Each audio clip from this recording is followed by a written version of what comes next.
In this lecture we have to see equipments which is used in 11 kV substation. ठीक आहे. So आपण circuit diagram आणि block diagram पाहिलेली त्याची 11 kV ची सर्किट डायग्राम आपण ड्रॉ केली होती. सो त्याच्यामध्ये कोणकोणते इक्विपमेंट्स आपण यूज केलेले आहेत जनरल आयडिया आहे आपल्याकडे. ठीक आहे. ते वन बाय वन बघणार आहोत त्याच्यामध्ये. सो फर्स्ट आहे त्याचा आपला लाइटनिंग अरेस्टर. ठीक आहे. लाइटनिंग अरेस्टर नथिंग बट जे तुमचे सर्ज आहेत, surge nothing but your voltage surge. ठीक आहे.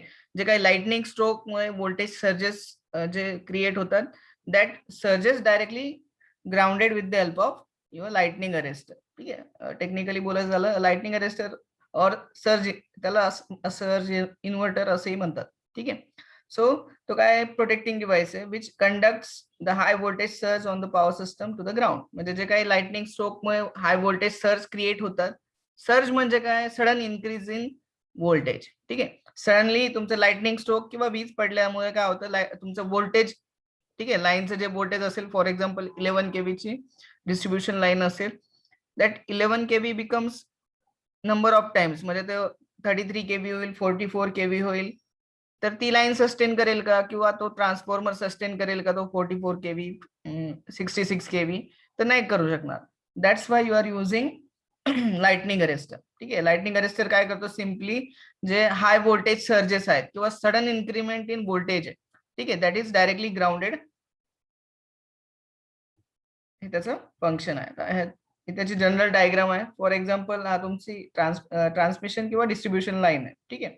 सपोज 11 kV सबस्टेशन कन्सिडर केलं आपण, पोल माउंटेड सबस्टेशन आहे, ही 11 kV ची लाईन आहे आपली. ठीक आहे. सो 11 kV च्या लाईनला आपण एक लाइटनिंग अरेस्टर कनेक्ट करतो. ठीक आहे. लाइटनिंग अरेस्टर म्हणजे काय, हे कंडक्टिंग बॉल्स आहेत. ठीक आहे. हे कंडक्टिंग मेटलचे बॉल्स आहेत, इथे आहे का, आणि याच्यामध्ये गॅप आहे. ठीक आहे. Which is nothing but your spark gap. ठीक आहे. देन याच्या एका टर्मिनलला नॉन लिनियर रेझिस्टन्स कनेक्ट केलेला आहे आणि हा दुसरा टर्मिनल ग्राउंड केलेला आहे. एक टर्मिनल तुमच्या इक्विपमेंटला कनेक्ट केला आहे, म्हणजे लाईनला कनेक्ट केलेला आहे, आणि दुसरा टर्मिनल डायरेक्टली ग्राउंडला कनेक्ट केलेला आहे. ठीक आहे. सो याच्यामध्ये हा गॅप प्रोव्हाइड केलेला आहे. ठीक आहे. हा गॅप का प्रोव्हाइड केला आहे, तर नॉर्मल ऑपरेटिंग कंडिशनला. तर नॉर्मली ऑपरेटिंग कंडिशन म्हणजे काय, जर तुमचं व्होल्टेज सपोज 11 kV चं लाइटनिंग अरेस्टर आहे, व्होल्टेज 11 kV आहे. ठीक आहे. नॉर्मल ऑपरेटिंग कंडिशनला हा एअर गॅप कंडक्ट होणार आहे का, किंवा या एअरचं ब्रेकडाऊन होणार आहे का, नाही. तर जर तुमचा लाइटनिंग स्ट्रोक झाला, म्हणजे फॉर एक्झाम्पल तुमच्या पोल माउंटेड सबस्टेशन वरती वीज पडली, ठीक आहे, लाइटनिंग स्ट्रोक झाला, लाइटनिंग स्ट्रोक झाल्यामुळे तुमच्या लाईनचं व्होल्टेज काय झालं, सडनली इन्क्रीज झालं. ठीक आहे. Normal operating condition 11 kV plus minus 5-10% चा टॉलरन्स चालतो, म्हणजे 11 kV झालं, 12 kV तो सस्टेन करू शकतो. ठीक आहे. 12 kV हा स्पार्क गॅप तुमचा कंडक्ट होणार नाही, 13 kV पर्यंत पण होणार नाही. पण जर अचानक तुमचं 66, 44, म्हणजे जे नंबर ऑफ टाइम्स त्याचा व्होल्टेज इन्क्रीज झालं, तर व्होल्टेज इन्क्रीज झाल्यामुळे काय होणार आहे, सडनली हा स्पार्क गॅप, म्हणजे इथे जी एअर असणार आहे, ठीक आहे, दॅट एअर विल कंडक्ट, ती एअर कंडक्ट होणार आहे, आणि या एअर मधनं तुमचा करंट पास होणार आहे, म्हणजे स्पार्क क्रिएट होणार आहे. ठीक आहे. स्पार्क क्रिएट झाला, स्पार्क म्हणजे काय, ही तुमची डायलेक्ट्रिक मीडियम काय झाली, कंडक्ट झाली, म्हणजे काय, यातनं करंट, एअर मधनं करंट फ्लो व्हायला स्टार्ट झाला. ठीक आहे. That current will flow through this air. ठीक आहे. जे डायलेक्ट्रिक मीडियम आहे, एअर आहे, त्यातनं करंट फ्लो होणार आहे, आणि हा करंट डायरेक्टली या नॉन लिनियर रेझिस्टन्स पासून तुमचा अर्थला जाणार आहे. आणि इकडे जर तुमचं ट्रान्सफॉर्मर कनेक्ट केलेलं आहे, ठीक आहे, आपण इकडे बघितलं होतं, ठीक आहे, सिंगल लाईन डायग्राम मध्ये जो ट्रान्सफॉर्मर आहे, हा जो ट्रान्सफॉर्मर आहे, हे व्होल्टेज सर्ज पासून प्रोटेक्ट होणार आहे. ठीक आहे. सिंपल कन्सेप्ट आहे, परत एकदा सांगतो.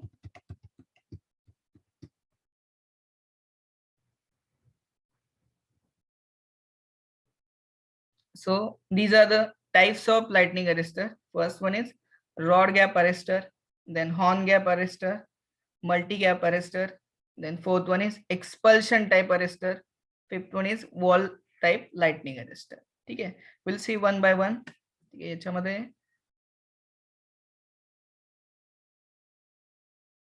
first one is rod gap arrestor. ठीक आहे. So in this case your bushing, ठीक आहे, तुमची ट्रान्सफॉर्मरची बुशिंग आहे. ठीक आहे. बुशिंग तुम्हाला माहिती आहे डायरेक्टली जो कंडक्टिंग पार्ट आहे, ठीक आहे, त्याच्यामध्ये तुमचं कंडक्टिंग मटेरियल असणार आहे आतमध्ये आणि तुमची ट्रान्सफॉर्मरची बॉडी याला आयसोलेट करण्यासाठी तुमचा बुशिंग यूज करतो आपण. ठीक आहे, खाली ट्रान्सफॉर्मरची टँक आहे त्याच्यावरती आपण बुशिंग माउंट करतो. त्याच्यामध्ये 2 LVच्या आणि HVच्या सेपरेट बुशिंग्स असतात. ठीक आहे, सो हा जो कंडक्टर आहे इथे कनेक्ट केलेला आहे टॉपला. त्याच्यामध्ये ऍडिशनल काय आहे, तुमचा जो रॉड कनेक्ट केलेला आहे. ठीक आहे, इकडे राईट साइडला तुम्ही बघू शकता. ठीक आहे, हा जो आहे तुमचा रॉड कनेक्ट केलेला आहे आणि याच्यामध्ये थोडा गॅप ठेवलेला आहे. ठीक आहे, इथे थोडा गॅप आहे आणि खालच्या टर्मिनलला इथे आणखी एक रॉड. ठीक आहे, 2 रॉड कनेक्ट केलेले आहेत आणि याच्यामध्ये इथे गॅप ठेवलेला आहे. ठीक आहे, just which is nothing but your rod gap. ठीक आहे, that's why it is called as rod gap arrester. एक गॅप ठेवला आहे, रॉड कनेक्ट केलेला आहे, कंडक्टिंग रॉड, आणि याच्यामध्ये गॅप ठेवलेला आहे which is nothing but your rod gap arrester. त्यामुळे याला म्हणतात रॉड गॅप अरेस्टर. ठीक आहे, एक टर्मिनल तुमच्या बुशिंगच्या कंडक्टिंग मटेरियलला कनेक्ट केलेला आहे आणि हा जो सेकंड टर्मिनल आहे तो डायरेक्टली अर्थला कनेक्ट केलेला असतो. ठीक आहे, सेकंड टर्मिनल अर्थला किंवा ग्राउंडेड असतो. ठीक आहे, आता सेम ऑपरेटिंग कंडिशन आहे.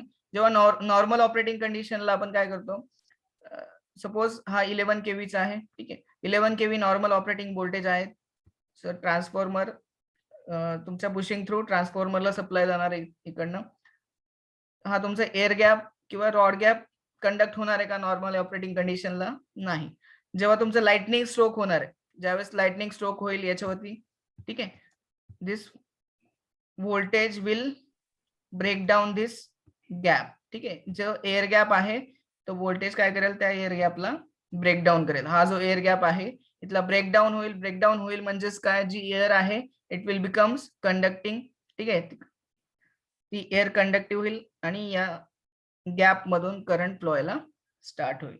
करंट हा जो सेकंड टर्मिनल आपण ग्राउंडेड केलेला आहे, that voltage surge will grounded.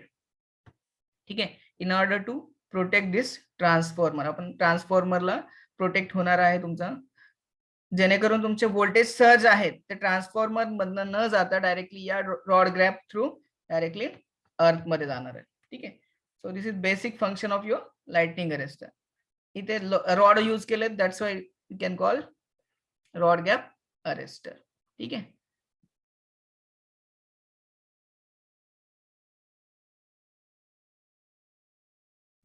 So second one is horn gap arrester. ठीक आहे, सिंपल कन्स्ट्रक्शन आहे याचं. Second horn gap arrester.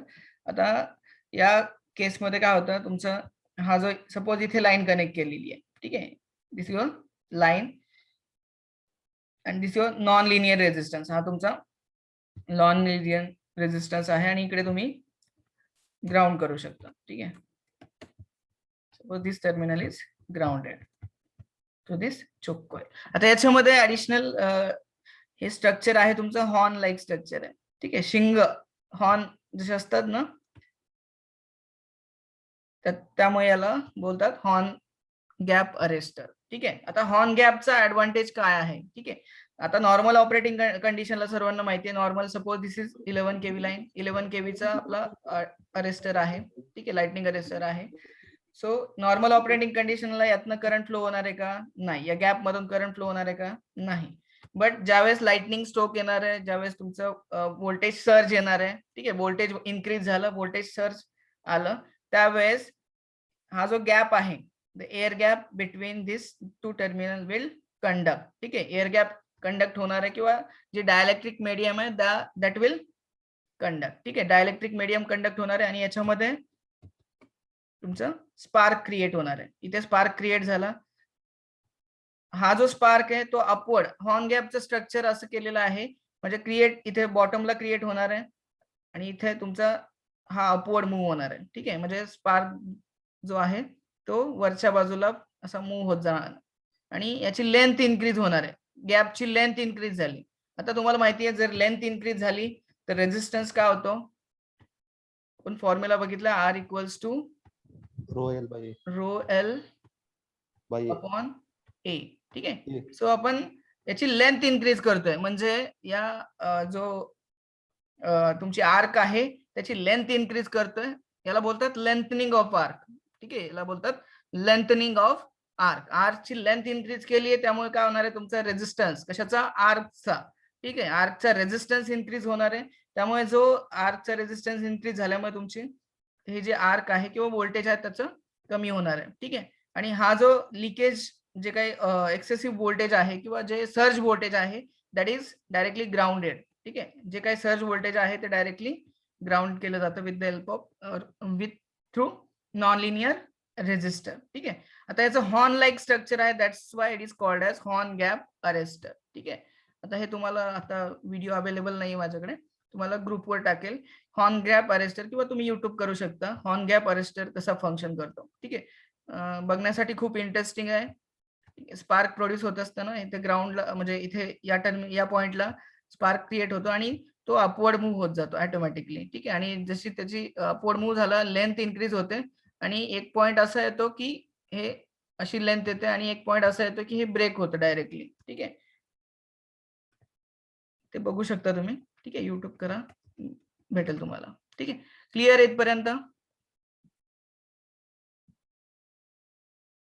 Next आहे मल्टी गॅप अरेस्टर. याच्यामध्ये नंबर ऑफ गॅप्स प्रोव्हाइड केलेले, that's what is called as multi gap arrester. ठीक आहे. So suppose ही तुमच्या लाईनला कनेक्ट केलेला आहे. कन्सेप्ट एकच आहे, एक टर्मिनल लाईनला कनेक्ट करा आणि एक दुसरा टर्मिनल ग्राउंडला किंवा अर्थला कनेक्ट करा through the non linear resistor. ठीक आहे. हा तुमचा नॉन लिनियर रेझिस्टर आहे, आपण ग्राउंडला कनेक्ट केलेला आहे. आता याच्यामध्ये ऍडव्हान्टेज असा आहे की याच्यामध्ये तुमचे जे स्पार्क प्रोड्यूस होणार आहे ते अशा स्टेप मध्ये प्रोड्यूस होणार आहे. ठीक आहे. सिम्पली आपण लेंथ वाढवली थोडक्यात. ठीक आहे. सॉरी, स्प्लिट केलंय. ठीक आहे. याला बोलतात आर्क स्प्लिटिंग. काय बोलतात त्याला? Arc splitting. म्हणजे आर्कला छोट्या छोट्या सेक्शन मध्ये स्प्लिट केलंय, that's why it is called as arc splitting. आणि याच्यामध्ये नंबर ऑफ गॅप्स आहेत, that's why it is called as multi gap arrester. ठीक आहे. त्याला बोलतात मल्टी गॅप अरेस्टर. याचा ऍडव्हान्टेज आहे आर्क स्प्लिट केल्यामुळे आर्कची इंटेन्सिटी कमी होते. ठीक आहे. म्हणजे जे सर्ज व्होल्टेज आहे दॅट विल रिड्युसेस. ठीक आहे. सर्ज व्होल्टेज काय होतं, रिड्यूस होतं. इन शॉर्ट तुमचे आर्क स्प्लिट होते. ठीक आहे. छोट्या छोट्या भागामध्ये कट केले थोडक्यात तुम्ही. ठीक आहे. Which is nothing but your multi gap arrester. ठीक आहे. क्लिअर आहे सर्वांना? Then next is so next type is expulsion type arrester. ठीक आहे. सिंपल आहे. जो तुमचा रॉड गॅप अरेस्टर आहे त्याला एक ऍडिशनल एक चेंबर आहे. ठीक आहे. इथे बघू शकता तुम्ही. सिम्पली हा जो एक रॉडचा टर्मिनल आहे डायरेक्टली बुशिंगला कनेक्ट केलेला आहे, म्हणजे लाईनला कनेक्ट केलेला आहे. ठीक आहे. देन सेकंड टर्मिनल डायरेक्टली ग्राउंडला कनेक्ट केलेला आहे किंवा अर्थला कनेक्ट केलेला आहे. ठीक आहे. थ्रू दिस चेंबर. ठीक आहे. Which is nothing but your expulsion chamber. आता एक्सपल्शन चेंबर मध्ये ऍडिशनली काय होतं, फॉर एक्झाम्पल हा रॉड गॅप आहे तुमचा. ठीक आहे. व्होल्टेज सर्ज आले, हा तुमची एअर कंडक्ट झाली, दॅट एअर विल कंडक्ट आणि यातनं करंट फ्लो व्हायला स्टार्ट झाला किंवा हे जे व्होल्टेज सर्ज आहे ते लाईन थ्रू इथपर्यंत आलंय. ठीक आहे. आणि हे जे तुमचं चेंबर आहे, ठीक आहे, या चेंबर मध्ये काय होणार आहे, हे तुमचं डायलेक्ट्रिक मीडियम असणार आहे सेम. ठीक आहे. आणि याच्यामध्ये काय होणार आहे, हे दोन टर्मिनल मध्ये गॅप असणार आहे. ठीक आहे. आणि ज्यावेळेस तुमचं व्होल्टेज सर्ज येणार आहे त्याच्यामध्ये आर्क प्रोड्यूस होणार आहे किंवा एक्सपल्शन होणार आहे कॅन्सर. ठीक आहे. याच्यामध्ये एक्सपल्शन होणार आहे आणि हा जो व्होल्टेज सर्ज आहे डायरेक्टली थ्रू दिस एक्सपल्शन चेंबर अर्थला जाणार आहे. आता या टाईपचा जो लाइटनिंग अरेस्टर आहे तो हाय व्होल्टेज साठी वापरला जातो. ठीक आहे. या टाईपचा लाइटनिंग अरेस्टर हाय व्होल्टेज साठी वापरला जातो. फॉर एक्झाम्पल सपोज लाईन असेल 132 kV, जर लाइटनिंग स्ट्रोक झाला, lightning stroke becomes number of times. ठीक आहे. मग 3 टाइम्स असेल, 4 टाइम्स असेल, that much voltage you have to ground. ठीक आहे. ते व्होल्टेज तुम्हाला ग्राउंड करायचं जे लाइटनिंग स्ट्रोकचं व्होल्टेज आहे. That's why you are using this expulsion type. Additional expulsion chamber इथे यूज केला जातो, which is nothing but your expulsion type lightning arrester. ठीक आहे. हाय व्होल्टेज सर्जेस इथे तुम्ही with the help of this chamber you can ground. ठीक आहे. So wall type lightning arrester. ठीक आहे. आता ह्याच्यामध्ये काय केलेलं आहे, सिम्पली सपोज ही तुमची लाईन आहे, मेन लाईनला एक टर्मिनल लाइटनिंग अरेस्टरचा कनेक्ट केलेला आहे आणि इथे स्विचेस आहेत. ठीक आहे. म्हणजे वॉल लाईक स्ट्रक्चर आहे, वॉल. ठीक आहे. जसं तुमचा पाण्याचा टॅप असतो, वॉल्व असतो. ठीक आहे. सिम्पली तुमचा वॉल्व आहे. जसं तुमचा you can say electronic device मध्ये वॉल्व असतात. ठीक आहे. सेम स्ट्रक्चर आहे याच्यामध्ये. वॉल टाईप लाइटनिंग अरेस्टर आणि इकडे खालचा तुमचा नॉन लिनियर रेजिस्टन्स आहे आणि सेकंड टर्मिनल तुमचा डायरेक्टली ग्राउंड केलेला आहे. ठीक आहे, this your valve type lightning arrester. Same याच्यामध्ये ऍडव्हान्टेज काय आहे, इथे स्पार्क क्रिएट झाला. ठीक आहे, एअर ब्रेकडाऊन झाली आणि हा जो ह्या स्ट्रक्चरमुळे काय होतं तुमचा, हा जो स्पार्क आहे त्याची लेंथ इन्क्रीज होते. ठीक आहे, इकडे बघू शकता दोन्ही साईडला स्ट्रक्चर असं बनवलेलं आहे की त्याची लेंथ इन्क्रीज होते. सेम याच्यामध्ये एक्सेसिव्ह व्होल्टेज असेल, आणखी जास्त व्होल्टेज असेल, हा सेकंड पण कंडक्ट होणार आहे यामध्ये आणि हा डायरेक्टली त्याची लेंथ इन्क्रीज होते आणि त्याची दॅट स्पार्क और that high voltage will directly grounded with the help of this lightning arrester 3. याच्यामध्ये 3 किंवा 4 यू कॅन से 3 और 4 वॉल यूज करू शकता. ठीक आहे, त्याच्यामध्ये 2 दाखवलेले, त्याच्यामध्ये नॉर्मली 3 किंवा 4 यूज करतात किंवा 2 यूज करतात. ठीक आहे, ऍडिशनल याच्यामध्ये काय केलेलं आहे, सेकंड काय यूज केलेलं आहे, ज्यावेळेस तुमचं जे लाइटनिंग स्ट्रोकचं व्होल्टेज खूप जास्त असेल त्या केसमध्ये तुमचा सेकंड वन ऑपरेट होईल किंवा कंडक्ट होईल. जे सेकंड तुमचा आहे त्यातले डायलेक्ट्रिक मीडियम कंडक्ट होईल and that high voltage surges will grounded. ठीक आहे, through that non linear resistance. ठीक आहे, इथपर्यंत क्लिअर आहे सर्वांना?